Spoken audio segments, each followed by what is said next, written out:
At the early stage, my assumption is that there's kind of two paths, right? For the young, let's say, novice there. You either join a team that has a leader that can coach you, or you're joining a startup where you're going to kind of wing it and discover for yourself, okay? The first one is great, but has a tendency of shaping you as like an eye, right? You're going to be very verticalized and focused on one channel, one angle. Okay, the bigger, you're going to become a specialist. The bigger the company, the more you're going to become a specialist. And you got to make sure that whatever vertical you're going into has potential on the long term. Okay.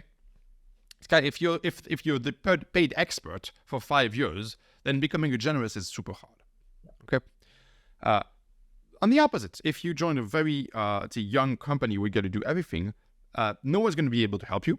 They're all focused on product, but you're going to be able to like be a really strong generalist and touch all aspects of marketing: the SEO, the website, the emails, the paid, all of it. Okay. If you succeed and the product succeeds, this is a fantastic opportunity at being a rock star generalist. Okay.